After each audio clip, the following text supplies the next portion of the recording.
اب میں قرآن کی ان تعلیمات کو مختصر طور سے آپ کے سامنے رکھوں گا جس میں یہ بتایا گیا ہے کہ ایک مسلمان کو بالخصوص اور تمام انسانیت کو بالعموم ان جنرل اس دنیا میں کیسے زندگی گزارنا چاہیے، اور جب ایک مسلمان اس ڈھنگ پر زندگی گزارے گا تو کبھی یہ ممکن نہیں ہے کہ سماج میں تشدد اور ہنسا کا کوئی معاملہ ہوگا۔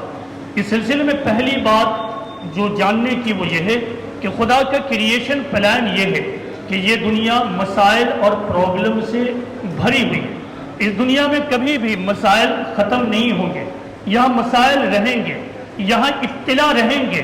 اسی لیے مسائل کو مسائل کے طور پہ نہیں دیکھنا ہے۔ اسلامی تعلیم یہ ہے کہ ہم مسائل کو چیلنج کے روپ میں دیکھیں، ہم مسائل کو پرابلم اور ڈیفیکلٹی کے روپ میں نہ دیکھیں، کیونکہ جب ہم پرابلم کو ڈیفیکلٹی کے روپ میں دیکھیں گے تو ہمارے اندر نگیٹو تھنکنگ پیدا ہوگی، لیکن جب ہم چیلنج کے روپ میں دیکھیں گے تو یہ چیلنج ہمارے اندر پازیٹیو تھنکنگ پیدا کرے گی، اور اس کے نتیجے میں ہم اپنی زندگی کو پرامن طور سے آگے بڑھائیں گے۔ دوسری بات یہ ہے کہ اسلامی تعلیم کے مطابق اس دنیا میں کسی مقصد کو حاصل کرنے کے دو طریقے ہیں بنیادی طور سے، ایک پیسفل طریقہ اور دوسرا وائلنٹ فل طریقہ۔ پیسفل طریقہ، وائلنٹ فل طریقہ۔ پیغمبر اسلام محمد صلی اللہ علیہ وسلم نے جو دین دیا ہے وہ دین یہ ہے کہ تم ہر اپنے مقصد کو حاصل کرنے کے لیے پیسفل طریقہ اختیار کرو، پرامن طریقہ اختیار کرو۔ لہذا پیغمبر اسلام فرماتے ہیں کہ ان اللہ یعطی علی الرفق وما لا یعطی علی العنف، اللہ نرمی پر وہ چیز دیتا ہے جو وہ سختی پر نہیں دیتا ہے۔ اسی طرح پیغمبر اسلام نے کہا کہ لا تتمنوا لقاء العدو وصلوا اللہ العافیہ، یعنی دشمنوں سے مڈبیر کی تمنا نہ کرو اور اللہ سے عافیت اور امن چاہو۔ اس طرح اللہ کے رسول نے ہر حال میں مسلمانوں کو یہ تلقین کی ہے کہ تم امن کے طریقے کو اختیار کر کے آگے بڑھو۔ اسی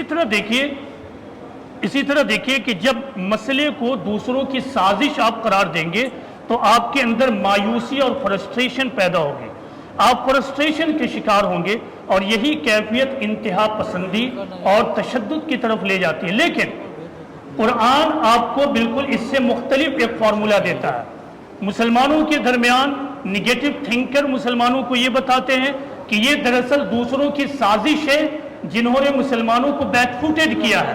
قرآن یہ کہتا ہے کہ وَإِن تَصْبِرُوا وَتَتَّقُوا لَا يَضُرُّكُمْ كَيْدُهُمْ شَيْئًا، کہ اگر تم صبر اور تقوی کا طریقہ اختیار کرو تو دشمنوں کی سازش تمہارا کوئی بھی نقصان نہیں پہنچائے گی۔